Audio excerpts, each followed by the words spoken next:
In this episode, we're going to examine the life of one of the most famous people of ancient Mesopotamia. Actually, his fame goes far beyond that, both in terms of the distance from his homeland, as well as the time period in which he lived.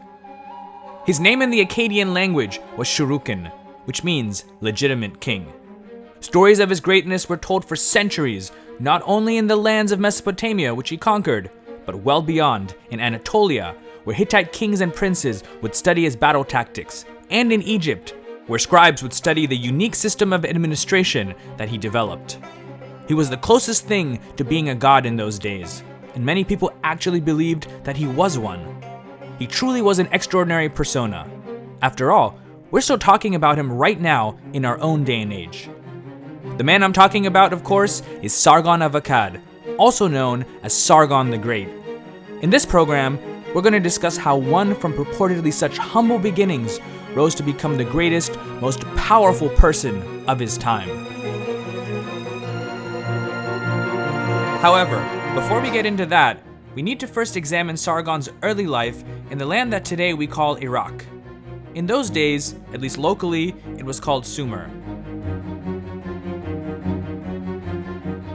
For the most part, this area had been dotted by multiple city-states along and in between the banks of the two great rivers of the Tigris and Euphrates.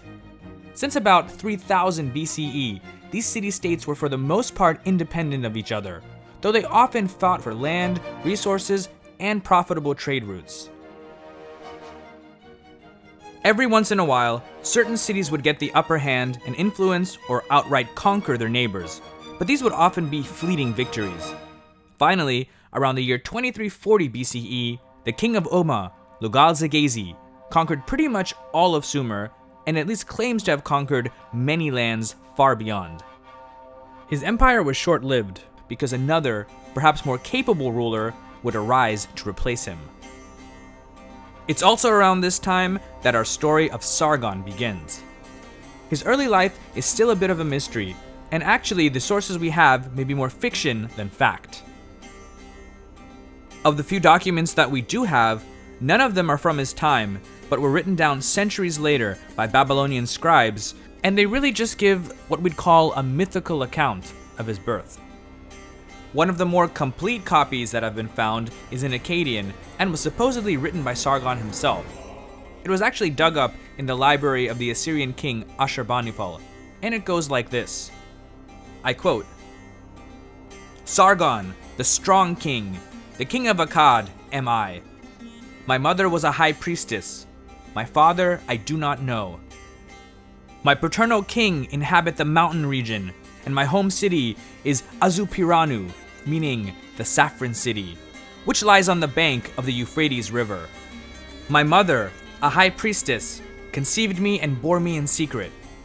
She placed me in a reed basket and caulked my hatch with pitch. Then she abandoned me to the river, from which I could not escape.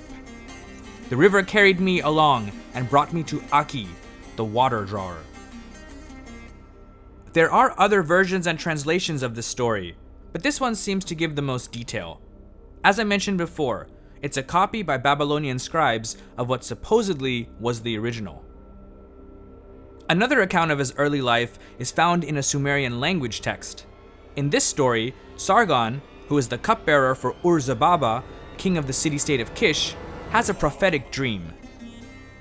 In this dream, the goddess Ishtar drowns Ur-Zababa in a river of blood.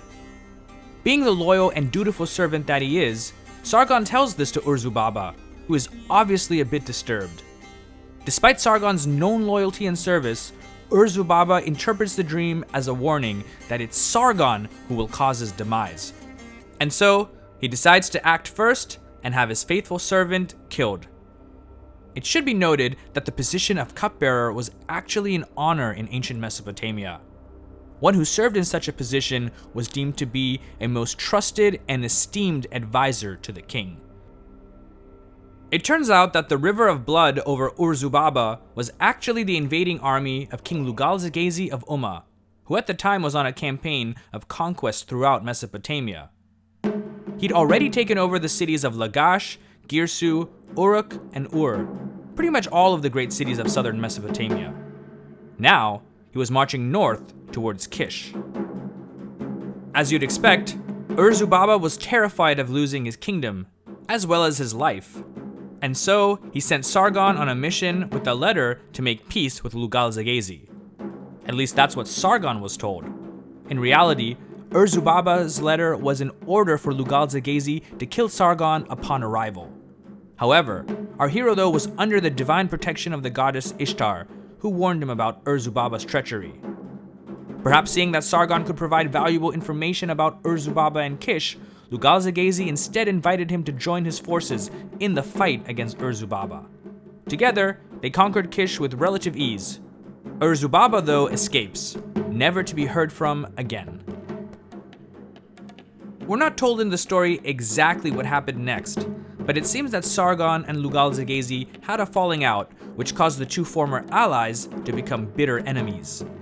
Again, with Ishtar as his patron, Sargon is able to outsmart Lugal-Zaggisi, capture him in the city of Uruk, and then take him in chains to the holy city of Nippur, where he's tied to that city's gates like some sort of farm animal. With Lugal-Zaggisi defeated, Sargon proclaims himself to be the new king of Kish and quickly takes over all of Sumer and the northern lands known as Akkad. Other documents are a bit more specific and with less fantastical details. For example, the Sumerian King List, a document also compiled centuries after Sargon's death, states that he was the son of a date farmer and, like the story we just heard, became the cupbearer of the king of Kish, Ur-Zababa. What's interesting to note is that many kings of the ancient world claim to be of noble or even divine descent. Sargon, on the other hand, at least in the two stories we've just looked at, seems to have had very humble beginnings, something which he himself never seems to have disputed.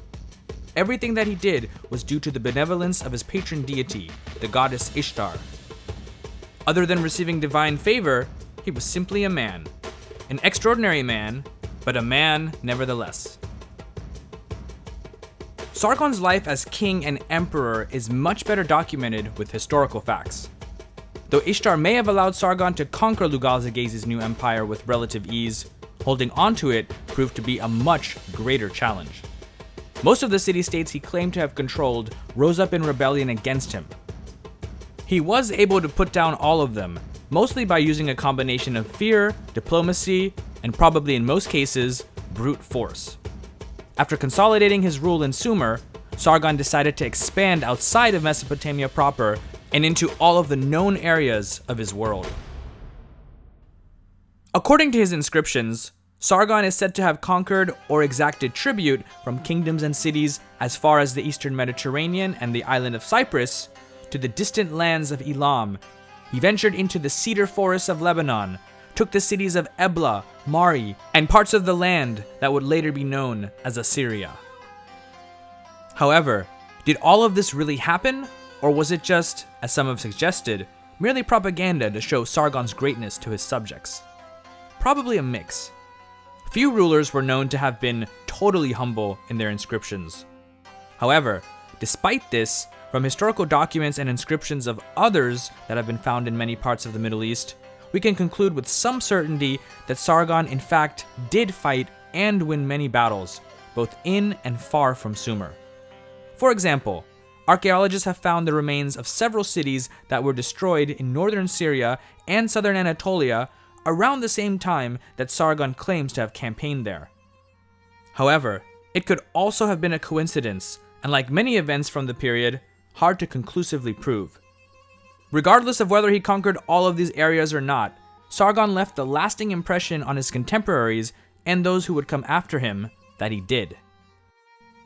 To break away from the old and help to usher in a new age, Sargon needed a new capital city. He built, or perhaps rebuilt, the city of Akkad, also known as Agade, on the banks of the Euphrates River. It was here that he built his primary royal palace, as well as temples for his patron goddess, Ishtar. With this new, loyal city as the base of his operations, Sargon began the great task of administrating his new empire. For the most part, Akkadian governors were appointed in all of the main city-states, with the Akkadian language being used as the official one for administrative purposes. This, though, doesn't mean that Sumerian wasn't used, as it was still the first language of the majority of residents in the core part of the empire. In addition, many Sumerian officials and scribes were allowed to keep their posts, since honestly, it would have been foolish to dismiss them when they already knew the inner workings of how to run various aspects of the government, at least on a local level. Akkad also served as the main commercial center for the empire. It was here that all sorts of valuable and tradable goods were brought, some from merchant caravans, but a great deal also from the taxes that were owed to the expanding empire. While it must have truly been a spectacular place, archaeologists have yet to find the exact location of Akkad. As of now, its ruins are still buried beneath the sands of Iraq. Regardless though of what Sargon thought of himself, towards the end of his reign, he wasn't all-powerful, let alone very popular either. We're told that by his death, which as far as we know was from natural causes, there were multiple revolts throughout his empire, especially in Sumer. Eventually, these had to be brutally put down by his son and successor, Rimush. While it's obvious that Sargon, or at least his government, was resented by many, he must have been doing something right, because when he passed away in 2279 BCE, he had been on the throne for 56 years, one of the longest reigns of any historical monarch in Mesopotamia's history. And of course, the very fact that we are still talking about him over 4,000 years later must also be an indication that this was no ordinary man. Before we conclude, I want to read to you one last quote from Benjamin Foster's book, The Age of Akkad. I quote, "For ambitious conquerors of the future, Sargon posed a challenge to emulate, having changed forever the concept of what one warrior king could achieve. The name and memory of Sargon remained in Mesopotamian consciousness, just as Alexander's lived on in the Mediterranean. His story was told in new ways to meet the expectations of different generations.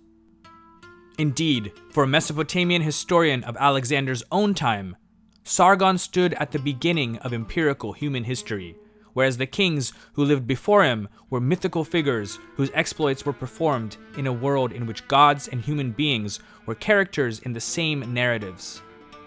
Sargon, though favored by the goddess Inanna, Ishtar, lived very much in the real world." So what happened after Sargon's death? We'll discuss that in the next episode on Sargon's children and successors. Stay tuned. As always, thanks so much for stopping by the channel. I really appreciate it, and if you learned something from this video, please hit that like button and subscribe if you haven't already. Thanks again, and I'll catch you next time.